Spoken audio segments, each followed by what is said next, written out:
Tengok ni weh, akhirnya aku dapat juga tiket kapal laut menuju ke pulau terindah Banda Neira. Yeay.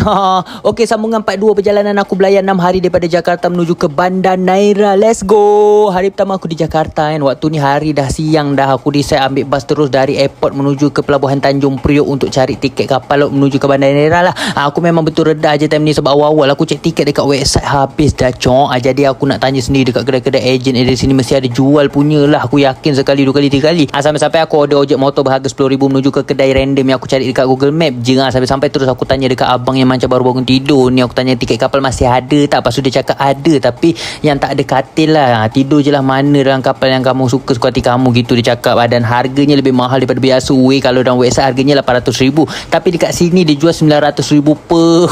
Disebabkan aku perlu tak nak aku beli jugalah kan. Tapi okey lah, dia cakap nak hantarkan sekali ke pelabuhan nanti terus. Jadi senang lah. Sebelum pergi tu aku nak singgah makan dulu lah. Lapar sangat tak makan daripada pagi. Aku singgah ke kedai masakan Padang time ni. Makanan kat sini macam kedai mamak juga. Tengok kuah banjir semua yang panas-panas sedap sangat. Jumpa makan semua, bismillah. Hajat berasa kurang lagi time ni. Kuah ni aku ambil sendirilah, tambah lagi sedap sangat cok. Aku rasa tak puas hatinya. Siap-siap makan semua. Aku start untuk bergerak menuju ke pelabuhan Tanjung Priok naik kereta. Time ni aku dihantar oleh abang Sarjan Misai ni tau. Perjalanan tak jauh, 10 minit sampai dah kita orang di pelabuhan.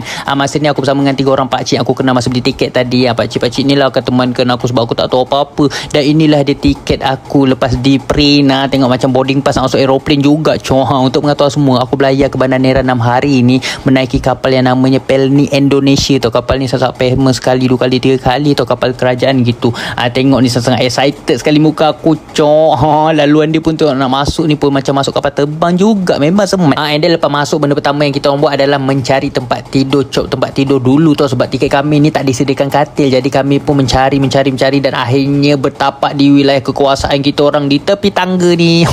Untuk 6 hari ke depan tidur sini weh, memang semak sangat tidur sambil melihat orang lalu lalang pe. Lepas tu aku minta izin kat bapak-bapak ni jalan-jalan area kapal Pelni ni, nak review-review sikit lah. Tengok juga tempat-tempat tidur sini pe, memang sebanyak sangat. Sederhana sekali katilnya. Bantal pun tak ada time ni. Lepas tu aku nak masuk, dia punya tandas dia berkunci pula. And then aku decide untuk keluar lah jalan-jalan pula. Serius sumpah ni excited sekali aku cok. Suka sangat pengalaman ini. Benda ni aku tunggu-tunggu selama aku hidup 18 tahun ni tau.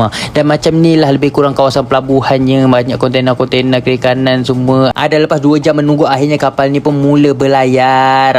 Lama sangat tau. Pukul 5.30 baru dia geraknya. And then time ni ramailah orang duduk tepi-tepi melambai-lambai dekat ahli keluarga yang tercinta, sambil-sambil menikmati pemandangan laut yang cantik sangat. Nak tahu lebih lanjut pengalaman aku berlayar selama 6 hari dalam kapal ke Banda Neira ni, jangan lupa untuk follow